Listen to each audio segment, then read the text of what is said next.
Live from our 7 Tasmania studios, your nightly news with Kim Miller begins now. Good evening. The former Treasurer has taken aim at Tasmania's Hospitality Association over poker machine reforms. Michael Ferguson accusing the group of trying to stop the move, which would see mandatory pre-commitments for players. The extraordinary broadside giving further fuel to concerns the laws will be watered down or scrapped altogether. They're the poker machine reforms taken to the last 2 elections. Now, accusations the state's leading hospitality association is holding up the changes. Clear acknowledgement that the THA are determined to kill the pokies cart and have been working towards that behind the scenes for quite some time. Former Treasurer Michael Ferguson penning a fiery op-ed in the Mercury, accusing the association's chief, Steve Auld, of trying to discredit essential and overdue reforms to the poker machine industry, saying he was restrained well, Treasurer, in refuting Mr Auld's claims, but that as a backbencher, he's not prepared to sit idly by to appease those venues who are massively profiting from the misery of Tasmanian families. He knows more than anyone, and he made it clear the power of the pokies lobby and the influence it has on Liberal and Labor politicians. A review is underway, but there are questions about what the state government's hoping to achieve by it. It's pretty clear now that Jeremy Rockcliffe is going to roll back on the reforms that the Liberals have been talking about for the last 2 years. We are committed to harm minimisation. What we need to understand is what are potentially impacts to industry, because there are some of those things that government needs to be cognisant of. The THA is yet to comment on the accusations. Independent Christy Johnson says she plans to move an urgent motion when Parliament returns later this month. She's calling for the pokey cards to be introduced as originally intended. She's also seeking a conscience vote, meaning politicians wouldn't be bound by their party's values. It's important that this government policy remains strong. We are asking the Premier that he commits to what was announced in 2022 with all of the card features. Michael Ferguson also didn't front cameras today, but this war of words is far from over. Ruby Cairns, 7 Tasmania News. The state government's delivery of the new Spirit of Tasmania vessels could be set for further scrutiny. Days after revelations the ship will be stored in Scotland, Labor says all trust has been lost, calling for an oversight committee into the project. Constant supervision. That's a level of watch the opposition thinks is necessary to steer the Spirits back on track. We need to provide the supervision right up until, hopefully, the brand new Spirits are coming in and out of the Mersey fully loaded with passengers and freight. Labor says the botched delivery is causing industry-wide trust issues and an oversight committee is needed before the ferry fiasco fumbles further. We will seek to, at every point possible, ask questions and hold TT Line, Tasports and Jeremy Rockcliffe to account for what has been an absolute debacle. We'll sort this out and we will move forward, and those ships will come online and it will be exciting and it will be important for Tasmania. A few hiccups along the way, but we need to keep moving forward. The calls for parliamentary surveillance, the latest attempt to avoid the embarrassment that this week made international headlines, with revelations the new Spirit ship is relocating to Scotland, causing a stir. We're the laughingstock of the country. We're the laughingstock of the world. It's quite frankly embarrassing. The government is adamant the saga has turned a corner. And additional day sailings this summer and shoulder season will be more than just a band-aid solution. Committed to providing capacity on the Spirits of Tasmania in line with what people might have expected from the new ships. Only time will tell if it's enough to ease rising concerns. Victoria Risto, 7 Tasmania News. The Tasmanian Greens are fearful a lack of funding to our state's Integrity Commission will impact its ability to operate effectively. The independent body is head today confirming during parliamentary hearing it has difficulty recruiting staff with higher salaries offered elsewhere. We need people to have certainty about their employment. Also, I would like to be able to pay our staff at a greater level at which they're being paid at the moment. The Tasmanian Integrity Commission gets about half the level of funding that its equivalent bodies in the ACT and the Northern Territory get. The government says it values the work of the Commission and seeks to fund it appropriately. An investigation is underway into how 2 inmates at the Ashley Youth Detention Centre were able to escape yesterday. Police were called to what they've described as a disturbance at the Deloraine facility shortly before 6 p.m. to discover the pair missing. It sparked a widespread search involving the Westpac rescue helicopter, but the males returned around 2 hours later. It's not known what sparked the Ashley disturbance, but police say it was safely resolved. Let's go to the Silverdome now, where Nick Kelly is standing by for us ahead of the Jackies clash with South East Melbourne. And Nick, they won't be wearing their regular colours tonight. No, not quite, Kim. You might be able to see them warming up behind me. In fact, in their flash new yellow and red, they are the colours of Launceston Casino City, which of course is the now defunct club that brought Tasmania its first NBL championship back in 1981. Now, one man who is proud as punch to see them running around these colours, no doubt, is former Launceston Casino player Dean Draper. Dean, what's it like to see him out there in these jerseys? Oh, it brings back a lot of memories, and they've done a really great job.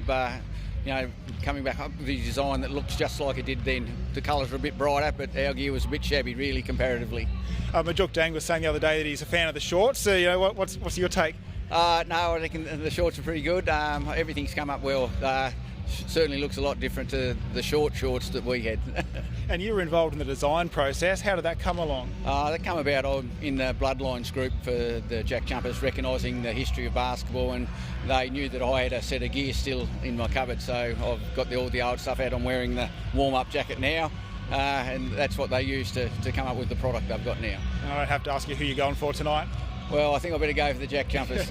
Excellent. Thanks very much for your time, mate. Thanks very much. And Kim, of course, I'll be back here a little later from the Silverdome with the rest of today's sports news and the latest team news on the Jack Jumpers. Dark Mofo is gearing up to return to its full glory next year, with the state government injecting $21 million for the Winter Festival until 2027. Organisers are promising the event, known as The Beast, will be back bigger than ever. The flames will soon reignite for one of Tasmania's most iconic winter offerings. Dark Mofo is back. The state government helping to breathe new life into the event, committing more than $7 million a year until 2027. An iconic Tasmanian, but of course a world-class winter festival that helps drive our tourism and hospitality sector. The festival served up scaled-back events this year amid financial headwinds and a desire to reset and refresh for its longevity. Costs have skyrocketed increasingly high over the last few years, and that has what really prompted the festival to have to take that year off. But organisers say it will be back and roaring to life. Revellers can expect key rituals of the winter magic to make a comeback.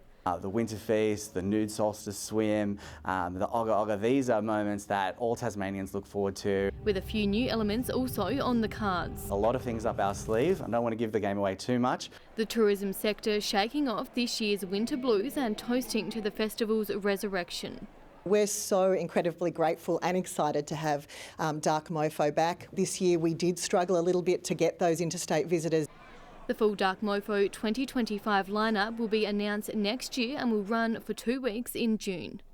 Now the 7-month wait until Dark Mofo casts a red glow over the city. Rebecca Gadineros at 7 Tasmanian News. Some of the country's best female designers have touched down for an immersive conference in Launceston, putting women's art and architecture in focus. Returning for its 9th edition, the event aims to open up conversations, celebrate historical contributions and encourage interstate collaboration. Basically interested in people who are curating, who are telling the stories of women in design, and also women who are building a different type of ecosystem around the way they work. This year's theme is Agents for Change, Women Leading Design. A second community pantry will be set up in Launceston following the success of a trial in Civic Square. Launceston Council says the original project has highlighted the need for dedicated management of the pantries to ensure they remain free from unsafe items. The council is now on the hunt for a community group to look after the new pantry, which will most likely be located near Princes Square. Fruit Growers Tasmania and Tas farmers claim they've been left high and dry on vital funding left out of the federal government's $150 million Greater South East Irrigation Scheme.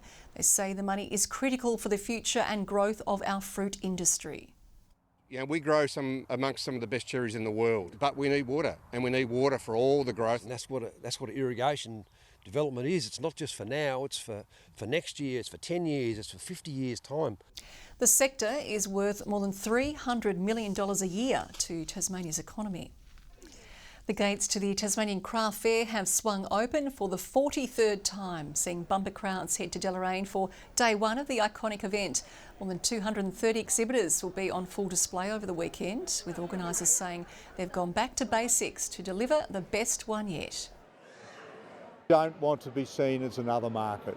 We want to be a high-profile event where we have high-profile, good quality Tasmanian arts and crafts across a whole range of areas. Really good opportunity to show things like this and get it out to people that might not go to galleries or things like that. More than 15,000 people are expected to attend this year's fair. Well, golfers across Tasmania are gearing up for the Cancer Council's longest day challenge. Participants are tasked with playing up to 72 holes on the greens from dawn till dusk. The event aims to drive up funds for cancer research. A normal day of golf's 18 holes. It's usually played in about 4 hours. So obviously 4 times that is a massive day. Hence they got to tee off rather early. Great opportunity for us to talk to the community about being sun smart. Golfers are 2.5 times more likely to be diagnosed with skin cancer. The challenge tees off December 9.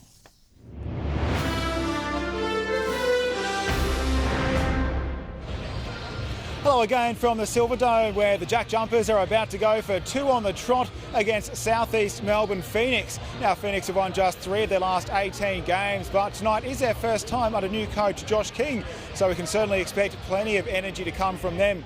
In last week's win over the Bullets, the Jackies had 4 players with double-digit scores. According to coaches, tonight's focus will be on tightening up the seams defence. A cordon bolt is always impressive, but few will beat this screamer from Molly Strano against Sydney Thunder.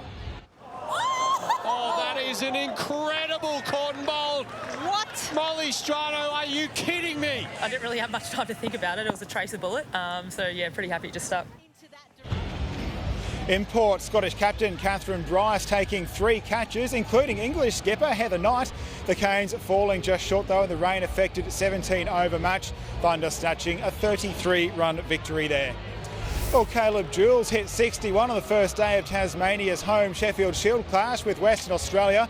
Fellow opener Jake Weatherald dismissed 1 run shy of his half-century. WA's Joel Paris taking 3 Tassie wickets all up as our batsmen struggled to make any serious inroads. Tasmania are 7 for 296 at stumps.